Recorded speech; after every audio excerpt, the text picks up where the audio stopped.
So starting this week off, there is 2 quests we gotta do. The first is Olaf's quest. This should take around 5 to 20 minutes depending on how lucky you are with the agility obstacles. The higher your agility level, the better chance you have of succeeding, but they do have a pretty high fail rate.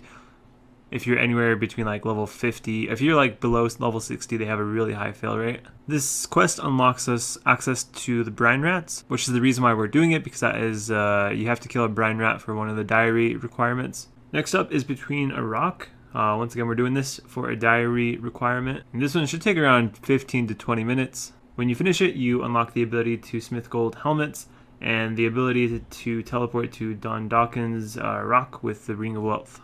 And we're finally done with questing for a bit. We're going to be getting on to combat finally. Actual combat instead of just doing quests for combat experience and alking during the quest. And the place where we're going to be training combat first is at the Dagnoths at the lighthouse, where you do Horror from the Deep quest. So I went to the GE and bought 500 peapots, 20k cannonballs, and then I bought another 20k later on. So I just buy 40k up front. Then I bought like 50 supersets. Also, I got a Bandos book, which is called the Book of War. Basically, you want to buy the 4 pages off the GE.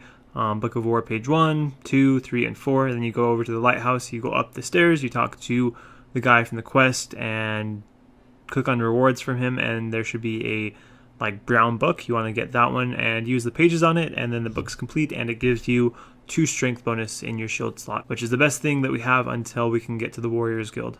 So while training, there's a big question of whether it's worth it to use your melee boosting prayers or not, and in our case it is definitely worth it. Here's some numbers. These aren't exact, they're rounded and pretty close, but if you were going to get from 60 to 99 strength without melee boosting prayers, it would be about 180 hours. If you were to use melee boosting prayers, which is basically piety for pretty much all of it is what I'm assuming here, and this is based, it also matters what gear you use and what monster you're fighting. In this case, I assumed what we're going to be fighting, which is Dagnoth. I just used that.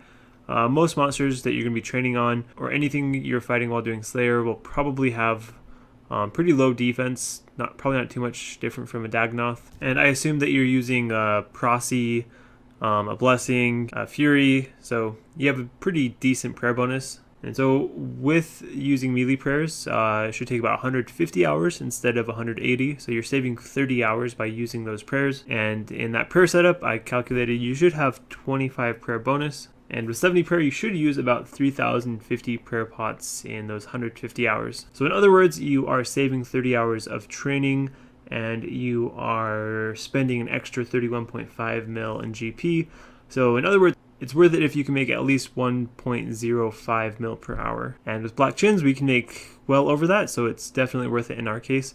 And this is also assuming that you're using a protection prayer and your melee boosting prayers. If you're not using a protection prayer, which is actually the case once we switch over to Nightmare Zone, we're only going to be using piety instead of protect from whatever.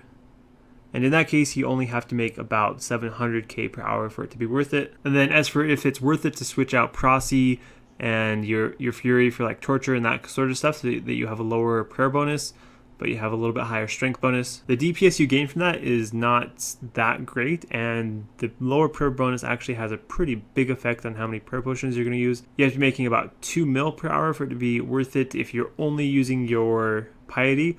If you're using piety and a protection prayer, you have to be making even more than that. So we won't be doing that. And that's assuming that you're still using like a whip in the same setup. If you switch it out for DH, then that changes it, because that actually is a pretty big DPS increase instead of just swapping out Prosy for Bandos. So on to the actual training method that we're going to be using for these early levels. It's actually a really good method, and I would probably do this longer than I'm going to do it if I were actually going to train this account up to like max combat. So the place you see me training in this clip is over in the lighthouse from Horror from the Deep, killing Dagnoths. What you want to do is go down there, put your cannon down in a world where there's no other people with cannons, or else it will lower your experience a fair bit. Have your cannon going, have auto retaliate on so your account attacks the Dagnoths, and then also be alking at the same time.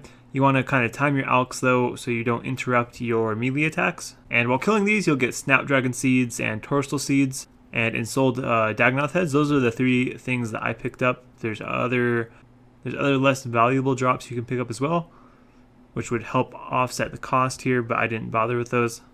And the awesome thing about this place is your melee experience, you'll be getting about the same amount as you would be at Nightmare Zone. I tested Nightmare Zone a bit as well. You'll get a few thousand experience lower here, but it's very little. Then you'll get range experience at the same time for free, basically, and then mage experience at the same time for free, basically, as well. If you're alching air battle staffs, you pretty much break even on them. If you are alching black d'hide tops, you'll actually be making about 300k for every 1k alchs. So counting all the cannonballs I used, the potions I used, the food I used, and then counting the seeds that I got and the insult heads, I came out to I was losing about 450k per hour, which is really not that bad, because if you take out the prayer potions and the super combat potions, basically the potions I'd be using to train melee anyway, the range GP per XP is about 5, which is actually really good for our level, and considering we're actually spending 0 time on range. Essentially, using Chinchompas at our current range level would be pretty slow, and would end up being probably more around 10 GP per XP. And as far as training with like a short bow or some darts or knives or something like that, that's super inefficient. You don't want to be doing that. And if you count the money that you're making back from black d'hide tops or any other alch that you're alching that may be giving you profit, you can minus that off of the GP per hour. Alching black d'hide tops, those are about 300 GP profit per alch, and I was getting about 45k mage XP per hour, which means about 700 alchs, and that's almost 200k profit off those alchs, which if you minus that from the GP that I'm losing per hour, that brings it down to about 250k per hour, which is extremely good for how much XP we're getting. So I was losing 450k GP per hour. I was gaining about 50k XP in strength or defense or attack, whichever one I was training, 85k range XP per hour, and 45k mage XP per hour. So once I hit 60 range, I decided I would go and do the fight capes for a fire cape, which is the best cape in the game for melee besides the infernal cape. So you want to get that done as soon as possible to increase your melee XP per hour. 60 range was plenty for me. I could have gotten it lower, of course, but I didn't want to spend hours and hours at the fight caves, so I got 60 in order to make it so it shouldn't take too long. If you've never done a fire cape before, doing it at 60 range and our current defense level would probably be pretty hard, so I'd recommend maybe waiting until at least 70 range before trying it. I'll put a link down in the description on a guide for doing the fire cape. There's a whole lot of details that you need to know in order to do the fire cape, and I can't go through all of them here, but it really isn't too difficult. My setup was basically just an archer helm, full red d'hide, magic short bow, and amethyst arrows. About half my inventory was brews, the other half super restores, some raging potions, and it went pretty smoothly. I got the cape no problem. So I'd recommend also to go and get a rock cake from Rohawk, which you got one during the Recipe for Disaster, the dwarf part.